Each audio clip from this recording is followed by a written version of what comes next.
Estaba hojeando el último libro de Hernán Iglesias Cilia, sin ningún misterio, vamos a decir que es nuestro invitado del día de hoy. Sí. Es subsecretario de Comunicación de la Jefatura de Gabinete, es un funcionario del gobierno de Macri. Su último libro se llama Cambiamos, es una crónica de la campaña del macrismo. Y hay, entre tantos datos interesantes que presenta el libro, reparé en algo. Una reunión que tuvieron en la Fundación Pensar, Jaime Durán Barba, el gurú de la comunicación del macrismo, Marcos Peña, el jefe de gabinete, y una serie de funcionarios que iban a integrar y que integran el equipo económico. En esa reunión le vendieron al macrismo político, por decirlo de alguna manera, es que no iba a haber ajuste, que iba a ser el tránsito, la transición de los equilibrios económicos que dejó el kirchnerismo hacia la consolidación de una etapa macrista, iba a ser gradual. Hablaban, recuerdo en el libro, de el triunfo, el gradualismo, y el propio Sturzenegger dijo que el ajuste que se iba a necesitar fiscal iba a ser de 1 punto o 2. De 1 punto, sí. Bueno, esto que estamos viviendo hoy es aquello, es el gradualismo. ¿Es el gradualismo o es ajuste? ¿Qué decís, Ezequiel? No, ajuste por el momento no se está viendo, o lo que sí se está viendo me parece que es el esfuerzo de este gobierno por demorar o por minimizar el ajuste, y lo estamos viendo en esta persecución que está tratando de lograr el macrismo para aprobar el paquete de leyes en el Congreso para cerrar el litigio de la deuda. ¿Cuál es el argumento del gobierno? Bueno, cerrar el acuerdo con los holdouts para acceder a financiamiento en el exterior que evite el ajuste fiscal. Quiere decir que si esto es gradualismo, ¿qué debería ser el ajuste? Exactamente. Entonces, ¿no? Es decir, este es un gobierno que, a diferencia de otros gobiernos en periodos de la democracia, como el de la Rúa o el de Menem, ha comenzado por evitar el ajuste. Eso, si se quiere, es curioso. Bueno, el de Néstor Kirchner también. Ya se lo habían hecho. Claro, ya se lo habían hecho. Pero es curioso como el gobierno de Macri, al revés del gobierno de Menem o el de la Rúa, empieza por tratar de evitar el ajuste, y el argumento que da para pasar su primer paquete importante en el Congreso es justamente ese. Ahora, esto no implica que el gradualismo no esté generando daños colaterales de alguna forma. No, hay un claro. nivel de cesantías en el Estado importante, se miden decenas de miles, no alcanza de cualquier manera. No. Y hay empieza a darse un proceso de pérdida de empleo en la actividad privada. Sí. Hoy están los diarios de hoy, 100.000 puestos de trabajo. Sí. Así es. Además, hay que tener cuidado cuando uno comunica estas cuestiones, porque puede llegar a sonar mal, porque en el medio aumentó el precio del dólar, en el medio aumentó el precio de la luz, van a aumentar el precio del gas, entonces hay una porción de la sociedad que te podría llegar a decir, bueno, acá hay ajuste. Lo que pasa cuando uno ve estos fenómenos a nivel económico, a nivel macroeconómico, las grandes cuentas, uno no ve que el gobierno está haciendo un ajuste fiscal abrupto como sí ha sucedido en otros periodos. De hecho, cuando el ministro de Hacienda y Finanzas, Alfonso Pratgay, anunció en enero su programa financiero y de inflación, lo que mostró es que a lo que apunta este año el gobierno es a bajar en 1 punto porcentual el déficit fiscal. Lo dijo Alfonso.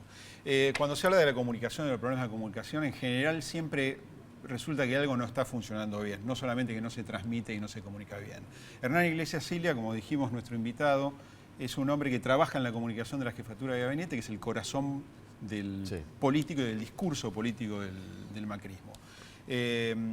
No tenemos mucho más para decir, nos sentamos con él, presentamos el programa en su tercera temporada, aquí estamos, 3 años, tercer año, y vamos con Iglesias Cilia.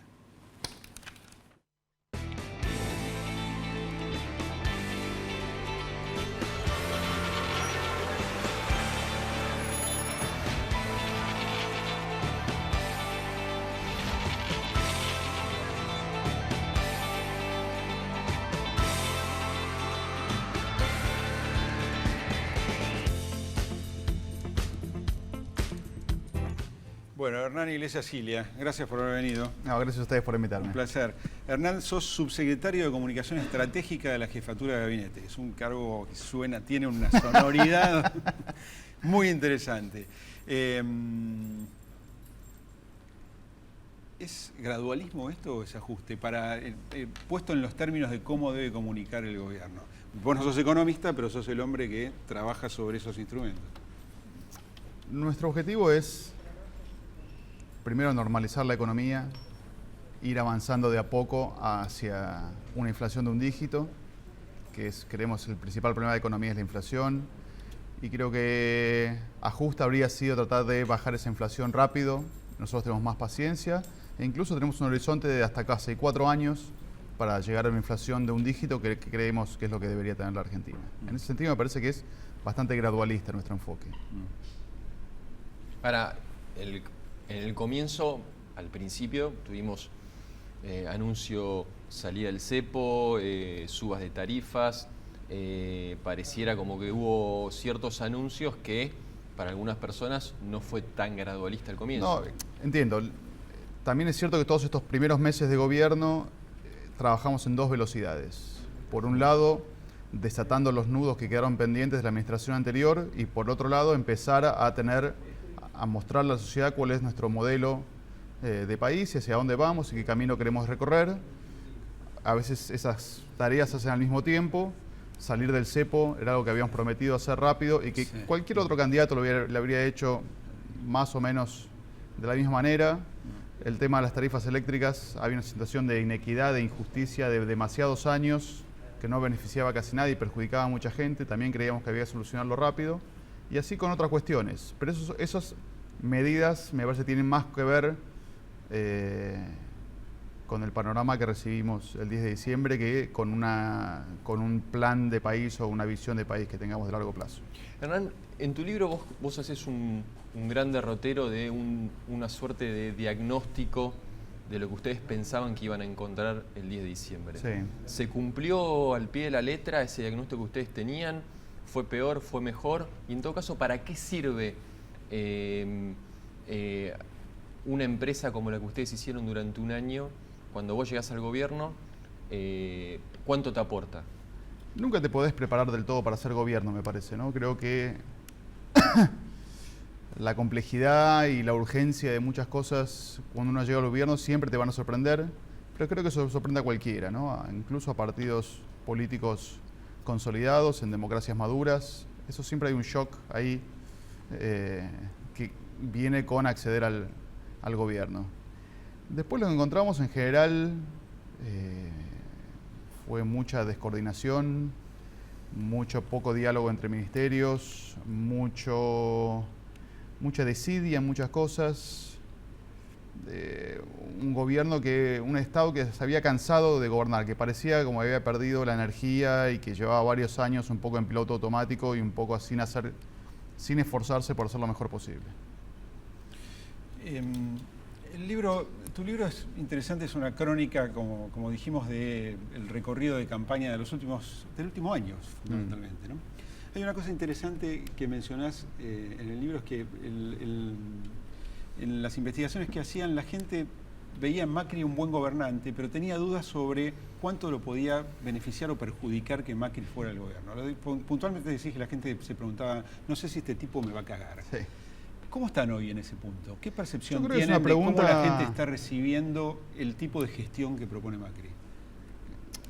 Creo que la gente entiende un poco lo que queremos hacer, pero también tenemos que asegurarle a la mayor cantidad de gente posible y hacerle sentir que en nuestro modelo de país están incluidos todos los argentinos, que pretendemos que nadie se quede afuera de las oportunidades de crecimiento que creemos que va a haber y que la Argentina del futuro depende en buena parte del gobierno, pero también de todos los demás actores políticos y sociales y que va a estar todo el mundo incluido. Eso es nuestro deseo genuino, nosotros lo pensamos de verdad esto y nuestra misión de los próximos meses, próximos años es que la gente nos crea y que se sienta verdaderamente incluida. Nosotros decíamos que hay medidas que se tomaron algunas medidas, independientemente de que se consideren ajustes o graduales, sí, o shock o gradual, hay medidas que perjudicaron a gente, hay medidas que son impopulares, como fundamentalmente las del cese de contratos en el Estado, que son muchos, son decenas de miles. O la suba de tarifas. O la suba de tarifas, naturalmente. Si se cuenta el interior del país son 20, 30 mil, no sé, de mínima. Hablábamos también de la comunicación. ¿Cómo hace un funcionario con las responsabilidades que tenés vos para traducir eso y que no sea, que la gente no lo viva con una situación de negativa y derrotista, ¿no? Bueno, digo, la gente que se queda sin trabajo, obviamente no hay... Uno solamente puede tener empatía con esas personas, saber que a nadie le gusta perder el trabajo, pero al mismo tiempo nosotros queríamos mandar un mensaje de que queremos revalorizar el Estado, de que queremos que trabajar en el Estado sea un orgullo y que la gente se sienta que tiene una responsabilidad y que si hay gente que tiene menos trabajo del que debería tener o que llegó a un lugar solamente por su lealtad política y que etcétera, nos parecía que había que tratar de reducir eso, de que mandar un mensaje de que trabajar en el Estado es trabajar para toda la población y es esforzarse mucho, a veces ganando menos que en el sector privado, pero que es un laburo muy especial, no es algo que se pueda hacer así nomás. ¿Por qué parece que hay ciertas medidas que el gobierno las comunica mejor y otras pareciera que no las comunica mejor o hasta mal?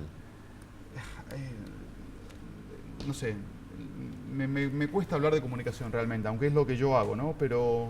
Interesante esa, sí, me esa cuesta y autocrítica. no me divierte, no sé por qué. Yo siento que el gobierno trata de ser de una manera y marcarse un camino y mantenerse lo más cerca posible de la gente y tratar de ser lo más, digo, natural y honesto posible.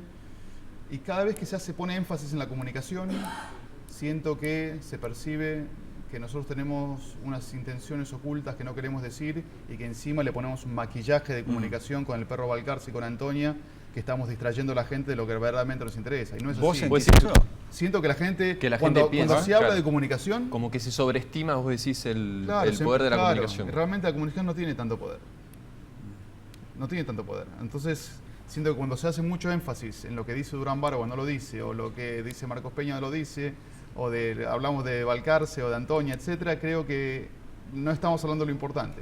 Pero sin embargo, ¿no nace eso justamente a partir de un diagnóstico que hace Durán Barba y que vos contás en tu libro, que es no vayamos por el ajuste, sí, porque eso genera una mala imagen en el pero comienzo? Lo que también dice el libro es que los economistas ya no iban por el ajuste. O sea, la mejor manera, lo que hicimos no fue hacer un plan de ajuste disfrazado de sino cordero, que estaba respaldado por el propio diagnóstico de los ajuste, economistas. sí. Ah. Respaldado, hay una conversación entre la política y la sí. economía permanente, Bien. pero nadie, o casi nadie, me parece, tenía... Igual lo que pasó en 2015 también es que iban cambiando las condiciones económicas todo el tiempo, ¿no? O sea, claro, uno hacía un plan en abril y después pasaban cosas y en junio cambiaba lo que tiene su visión de diciembre, que en general era cada vez peor. No, sí. Está claro que gobernar no es dar únicamente buenas noticias, ¿no? ¿Te acordás de la Rúa? Decía, qué lindo que es dar buenas noticias. ¿Cómo encaras la idea esta que está flotando de que al gobierno le falta un relato, una narrativa propia? Convencidos o acostumbrados a que el kirchnerismo tuviera un relato donde todo estaba en marcha. Venimos acostumbrados a algo que a mí no me parece normal, que es que el Estado invierta tanta energía y tantos recursos en dar un relato a su favor. Nosotros vemos la relación con la sociedad como una gran conversación. El relato de estos años se hará en colaboración entre el gobierno y el resto de la gente y ya se verá cuál es el relato que surge. Nosotros creemos que no queremos ni imponer un relato. Obviamente uno tiene ideas sobre lo que es su propio gobierno y lo dice, por eso venimos a la tele a explicar, etcétera. Pero me parece que el relato de la época o de cómo evoluciona la Argentina en los últimos años tendrá que ser hecho en parte por el gobierno y en parte por todo el mundo, conversando y discutiendo, quiero decir, no siempre estando de acuerdo, pero no creemos en imponer un gran relato a la sociedad. Ahora, el gobierno no se caracteriza por tener grandes comunicadores, ¿no? Por lo menos esa es la impresión que yo tengo. Sí, ¿comparado con quién? Digo, no sé. No. En realidad, solo analizando sus comunicadores. Un tipo como Aranguren, por ejemplo, hace una presentación de una medida absolutamente intragable y la hace incomprensible, inexplicable. Es una medida a la que no se puede llegar ni siquiera un profesional de la comunicación. Sí, puede ser. Pero igual la gente le cree a Aranguren. O sea, la gente... Esto sin poner en duda la capacidad de Aranguren. No, ya sé. Pero la gente cree que Aranguren... digo, por ahí no me dan demasiados detalles, pero... Sí, que está haciendo lo mejor, que está haciendo lo mejor posible que se lo toma en serio su trabajo, que sabe mucho y Sí. que su intención es realmente mejorar la situación de la energía en Argentina, que es lamentable. Entonces, eso que la gente lo percibe. A veces no entiende algunas cosas técnicas de lo que puede pasar en una conferencia de prensa, pero me parece que confía, como confiamos nosotros, Sí. en las buenas intenciones, en la capacidad y en el compromiso de Juanjo Aranguren. ¿Cambió tu percepción acerca de cuál es el impacto de los medios sobre el trabajo de un gobierno? Vos que sos una persona Sí. que viene de los medios y que venimos de un gobierno que pensaba que los medios teníamos un gran poder sobre la opinión pública. En estos Sí, primeros 2 claramente meses. le damos menos importancia a los medios de lo que le daba el gobierno anterior. Pero al mismo tiempo, el gobierno anterior no era una situación normal, era un gobierno obsesionado con ser casi el productor ejecutivo de la realidad. Se Esto dice lo que cuenta- Macri no lee diarios, ¿no? Desde hace No, mucho lee tiempo. los resúmenes Sí, y pero lee- no es algo No. le quite tiempo. No, le dedica parte en la mañana, la verdad que no lo sé ahora cuando está leyendo los diarios, pero por ejemplo una diferencia es la oficina del jefe de gabinete que tenía 10 televisores y ahora tiene 1, ¿no? Esta sensación ¿Eso de que es tenía... bueno? Me parece que sí, o sea, la sensación de creer, de estar solucionado por el minuto a minuto, Sí. de que si lo que sale en la televisión te gusta y las cosas son así, o si lo que está en la televisión no te gusta, las cosas son asá. Me parece que era un poco dañino para todo el mundo, ¿no? En vez de tratar de trabajar sobre la percepción de la realidad, trabajemos sobre la realidad. Por eso nosotros creo que somos un gobierno mucho menos obsesionado con la comunicación que el anterior. Tu libro La se ríe un percepción poquito. no es esa. Tu libro se ríe un poquito del trabajo de los periodistas. Incluso transmite que en el equipo de, Sí. de campaña de trabajo se tomaban un poco en chiste. Sí, el bueno, es periodismo político, más ¿no? por una cuestión deportiva, quiero decir, ¿no? Pero más, no tanto de los periodistas políticos, sino de los columnistas, quiero decir. Sí. Porque aparte había una tendencia, y todavía la hay, y creo que resurgió en las últimas semanas, no sé por qué, esta tendencia de muchos analistas políticos de creer que pueden darle consejos un poco paternalistamente al gobierno, al PRO, quiero decir, a Macri, a Marcos. La gente lo trata con un poco de paternalismo. Le dicen, a usted le falta esto, le falta lo otro, son ingenuos en esto. Eso pasaba mucho en la campaña y lo estoy viendo aparecer otra vez. Bueno, de cualquier manera hubo un recorrido que hizo el macrismo que paralelo a una especie de aprendizaje. No, seguramente, seguramente. No, te preguntaba el tema de los medios, ¿cuál es, si para vos en estos primeros 2 meses qué rol tuvieron, si viste que la prensa fue más crítica, menos crítica? No, me parece que la prensa hace su trabajo y queremos que haga su trabajo, no estar tan encima del tema. Yo creo que si hacemos las cosas bien, la prensa nos tratará mejor. Si hacemos las cosas peor, no tan bien. Obviamente hay cuestiones de detalle todos los días que te gustan más, que te gustan menos, que te parecen más justas, un tratamiento más injusto, pero la prensa es solamente un canal de los muchos que tenemos o que queremos tener de conversación con los ciudadanos. Un canal importante entre varios. Última pregunta, desarrollame en unos segundos la última línea de tu libro, que dice, hoy ganamos los boludos. Un poco lo que decía antes, ¿no? Habíamos estado todo el año o 2 años de campaña escuchando cómo nosotros no sabíamos lo suficiente de política como para ganar una elección, cómo no respetábamos las cosas que decía la política que tenía que hacer, cómo estábamos suicidándonos al no hacer un acuerdo con Massa, cómo estábamos suicidándonos al no ser más antikirchneristas o no querer hacer una gran coalición antikirchneristas, y sin embargo ganamos. Entonces un poco había una sensación de reivindicación de que a pesar de que digan que somos unos boludos, ¿Se terminó esa etapa de la ingenuidad después del 1 de marzo con el discurso de un Macri? poco sí y un poco no. Creo que mantener cierta mirada fresca, cierta sensación de recién llegado, cierta sensación de que no te las sabes todas, de que seguís siendo un novato en muchas cosas, está bueno. Al mismo tiempo hay que sentirse cada vez más cómodo y más seguro y aprender y conversar con todo el mundo, pero me parece que cierta ingenuidad sería bueno que mantener. No convertirnos en lo que siempre criticamos, digamos. Gracias por haber venido. No, gracias a ustedes. Pausa, en un minuto volvemos.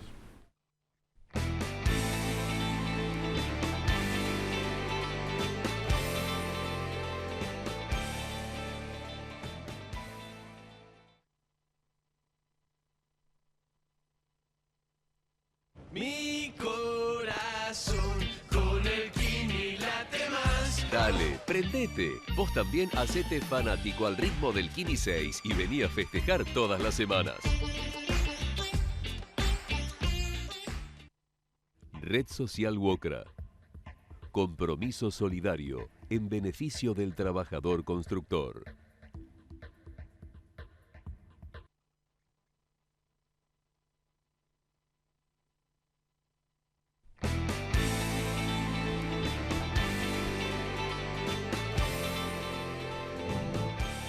Bueno, primer programa del año, como decíamos en la introducción, y columna de Ignacio Olverador. ¿Cómo están? ¿Qué haces, A los Nacho? bifes. ¿Todo A los bifes. A los bifes. ¿Cómo va? ¿Bien? bien? Todo bien. Sí. Bueno, el dólar es la obsesión, sigue siendo la obsesión. Pensábamos que después la devaluación era un tema, iba a ser un tema secundario. Todo el mundo estuvo de acuerdo con que la salida del cepo y el trabajo de Pratgay había sido un trabajo muy bien hecho, prácticamente no tuvo cuestionamientos, Sí. no los hubo desde ningún sector.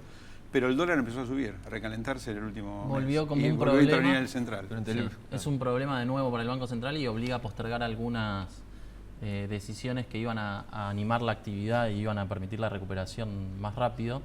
O sea, estamos en un momento como para decir la frase de Álvaro Alzogaray de hay que pasar el invierno. Tremenda porque- frase, recordar esa porque frase. El Banco Central se vio obligado a subir las Vas tasas a de meter interés. miedo con esa frase. El tema es que en su momento, bueno, tuvo sus frutos porque había que hacer algunos ajustes y había que llegar a hacer un puente con el crédito, como está pasando ahora. Ahora lo que el Banco Central está haciendo es subir muy fuerte las tasas de interés, vendiendo también algunos títulos en el mercado justamente para que los inversores empiecen a pagar un poco más y a buscar tasas más altas. Y lo que quiere es justamente que todos empiecen a ver más atractivas las alternativas en pesos y salir del dólar por el repunte que había tenido. Y pasar estas 3 semanas, llegar a la liquidación de dólares que va a llegar con el agro y tender un puente Abril. también con la solución con los holdouts, que eso va a permitir que empiecen todas las empresas y las provincias a colocar deuda y a ingresar capitales. Pero para eso, en este momento, lo necesario es que los ahorristas y las empresas salgan del dólar y vean más atractivas las alternativas en pesos. Aumenta más la deuda para el Banco Central también, ¿no? Porque emite más. Sí. ¿eh? Por suerte son solo 3 semanas. Si no son 3 semanas se va a complicar bastante más, pero en este momento tiene fuertes vencimientos. Solo hoy tuvo que pagar 50.000 millones de pesos por deuda y por intereses de Levac, de letras, que está colocando. Y todo eso va creciendo, porque coloca deuda a muy corto plazo. Pero si pasa estas 3 semanas ya tiene como un aluvión de dólares muy fuerte que... La incluso en lluvia, momentos- la famosa lluvia de dólares. Sí, que le sirvió desde Marcó del Pont, Banoli, Fábrega, cualquiera fuera, en los momentos de mayor desconfianza, recibió esa cantidad de dólares y le permitió sortear ese tiempo por lo menos hasta septiembre. O sea, por ¿Con eso qué- hay que pasar el invierno nomás. Nacho, ¿con qué dólar se siente cómodo el gobierno? ¿Se sentiría cómodo? Lo que parece es que no quiere que llegue a 16. O sea, la única señal clara que envió es esa, porque de hecho ayer lo dejó subir un poco, que recuperara, viste, a 15.50.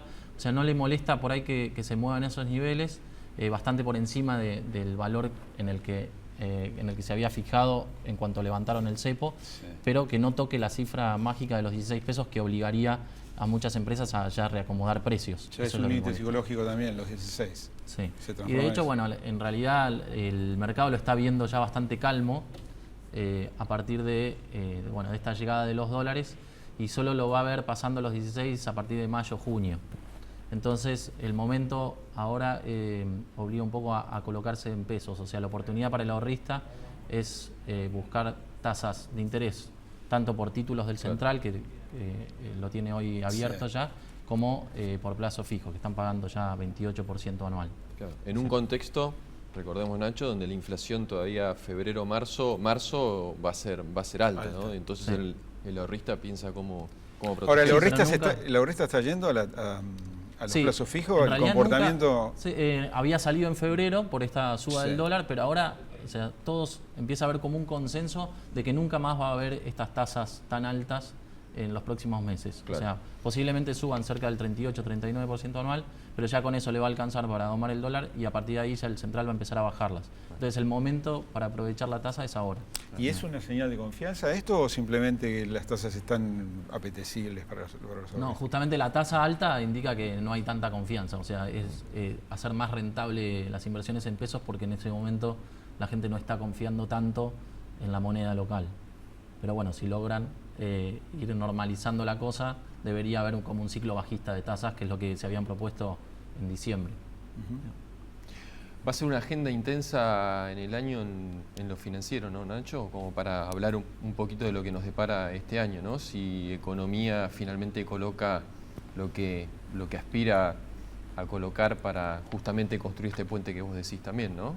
Sí, incluso desde las empresas y de las provincias. O sea, van a Claro, lograr las empresas financiamiento están, claro. a tasas mucho más bajas que las que la Argentina estaba acostumbrado a tener. O sea, el último gobierno colocó a cerca del 9-10% anual y la Argentina ya estaría colocando cerca de 7-7,5% durante este año. Incluso puede llegar a bajar en los próximos años. Gracias, Nacho. Gracias a ustedes. Anatomía de un instante para el cierre del programa.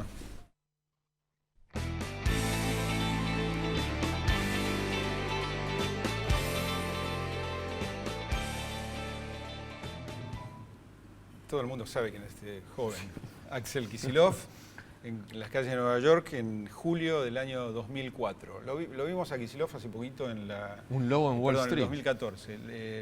Un lobo de Wall Street, exacto. Lo vimos teniendo un contrapunto muy atractivo Sí. con el ministro de Economía, Alfonso Pratgay. Me llamó la atención, la verdad que Kicillof llama la atención muchas cosas, ¿no? Me llamó la atención una de ellas, es la entrevista que le hizo Laura Serra en La Nación el domingo.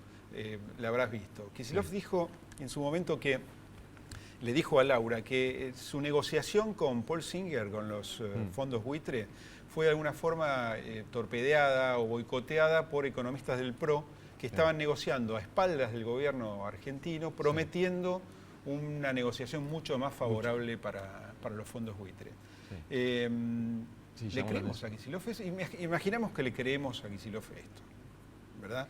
Entonces él estaba interesado en cerrar con los fondos buitres y con Elliott, no, mientras el discurso del gobierno era ninguna posibilidad de negociación, ¿no? Sí, recordemos que hubo un intento del gobierno por supuesto. Por cerrar ese... Nunca blanqueado. No, nunca blanqueado, pero sí por autoridades del Banco Central, más un grupo de bancos argentinos que había ofrecido comprar el claim a NML. Bueno, eso naufragó. Digo, finalmente hubo una orden de la presidenta y se canceló. En el naufragio me parece que quedó Kicillof también. También, En ese sí. barco. Bueno, nos vemos el martes. Gracias. Chau.